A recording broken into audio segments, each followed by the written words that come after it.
Hey, how's it going out there tonight? Hey, I thought it's that time of year. There's a lot of new users out there, and I wanted to do a little video on some of the installation tips that might help you get a better image after you get your new unit installed.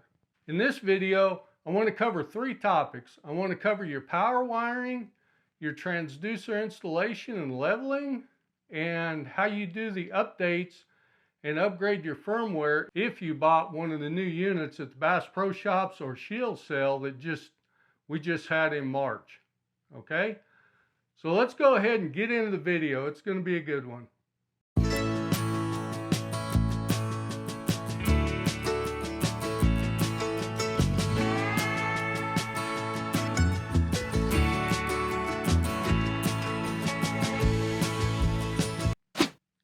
All right, on your power wiring, I recommend you use number 14 AWG at a minimum, okay?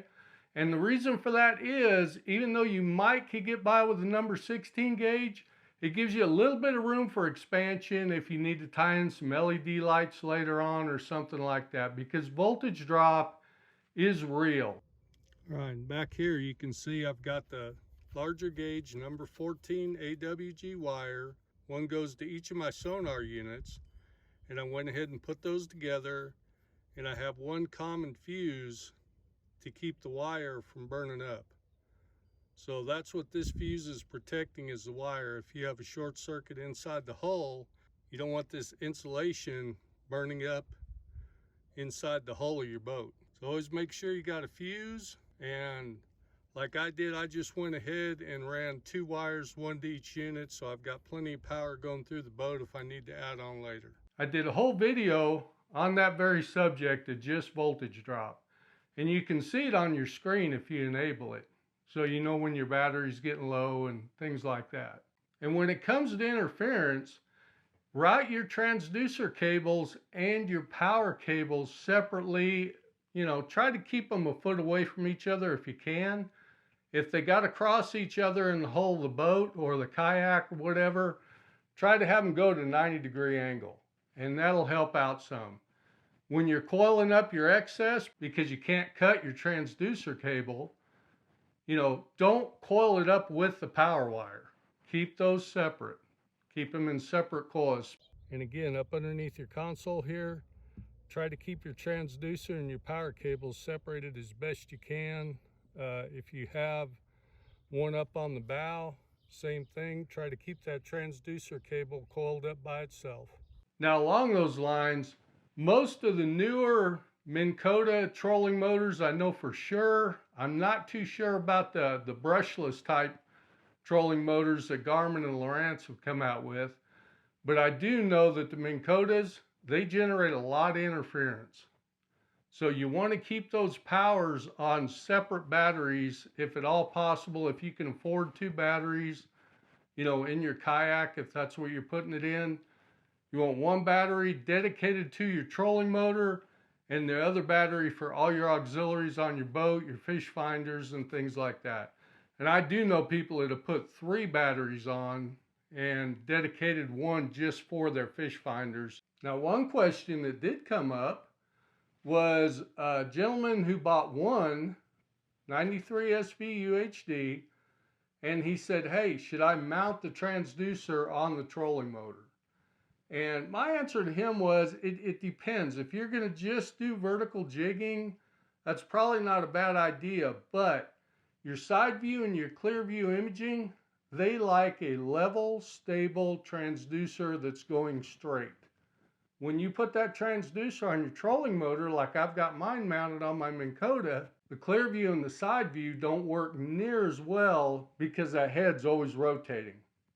And it doesn't like that. And there's reasons for that. And we'll probably get into that in a video here in a week or two.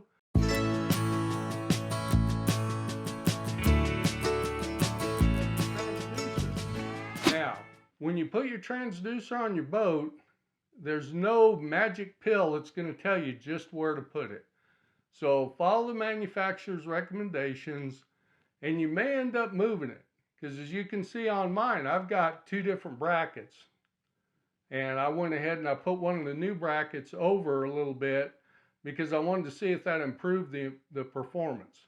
So when you're leveling your transducer, you want to be doing about 4 to 6 miles an hour. And you can do the torpedo level thing. And what I recommend is using the Bullseye phone app and going back. That way you get it level both ways, this way and this way. And I do believe that helps to get it pretty close when you're setting it up. That way, as you're going through waves and things like that, you're centered as best you can be. So I think it's worth the time to go ahead and try to get that transducer leveled up.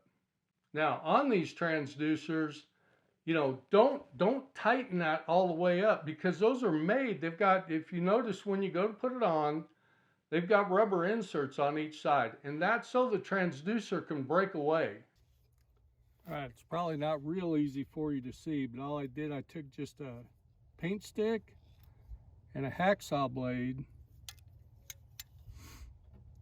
and I painted a mark on there first, let it dry, and then I just took the hacksaw and scored in there so I can tell where to put it back in position. So it's important that you get the transducer where you want it first before you put these marks in. Now this bolt here, you don't want to over tighten that bolt, because you need to allow for this transducer, if you hit something, to kick up and get out of the way and not damage things. And if it does do that, you can just put it back. And while you're adjusting on the water, what I was saying was you can get it leveled up using the traditional method shown in that video. And then you can click it down one, see if your image gets better. Or you can click it up one, see if the image is better there. But do all that before you actually put the mark on the mount.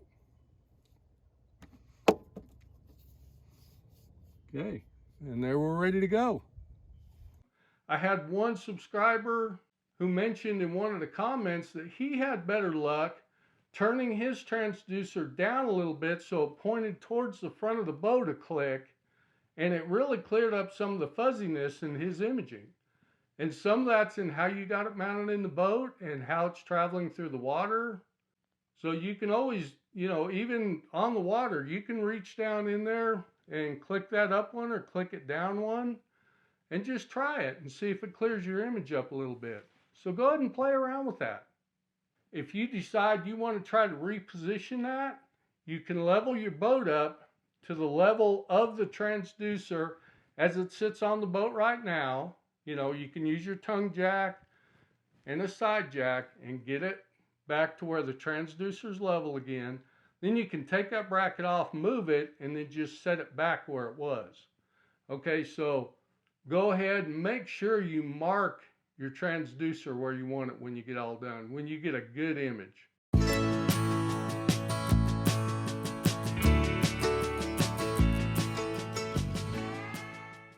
So last, I want to go over downloading and getting your information updated. So you'll need to buy a 32 gigabyte or less. Now, or less, because a 32 gigabyte card is the largest card that you can put in an ECHOMAP UHD unit. The reason for that is when you go to the 64 gigabyte card, it's a different format on the card, and the sonar unit won't read it. I've tried it, and I actually called Garmin and asked them about it, and it is 32 gigabyte is the largest you can go. Now, that's not saying you can't use a 16, because most of the information that's going to be on that card is really very little until you start putting maps on your card and things like that. So go ahead and get you a 32 gigabyte or less micro SD card so that you can make an active captain card, and when you power it up, that's the first thing it's going to ask you. It walks you right through it. It's very simple to do. Secondly, download the Active Captain app on your phone. I would highly suggest just doing it that way. That's the easiest and simplest, but it does take quite a while. And I got, a couple of videos on that. Have a good hour and a half to to do the downloads when you get ready to do this, okay? So what that'll do for you is especially if you bought one of these on sale, there's no telling when that unit was manufactured. There may be a couple updates to the firmware that you don't have loaded on your unit. So with the updates, you may get some new color palettes, which are really cool. They've got some really cool colors for you to play with. And live scope. For those of you who bought the live scope transducer, there have been some major updates with that software.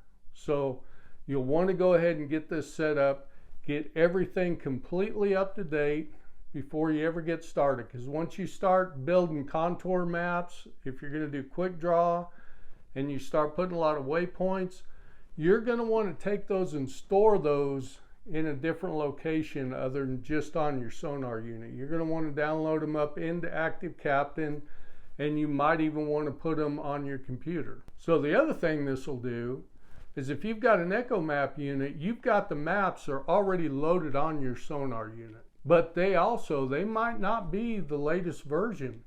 So you want to go ahead and get those updated as well. Because like I say, this can be about I'm going to guess at a minimum 45-minute process. You don't want to be doing this all the time. So go ahead and get those updates done, and that way you're good probably through the end of summer. So if you'd like to, down in the description, there's a link that'll take you to a landing page so you can get the monthly newsletter that I've been putting out. And I think people have been liking that. So I think that'll about wrap it up for this video. So I hope it's been helpful for you. And guys, keep calm and hook 'em.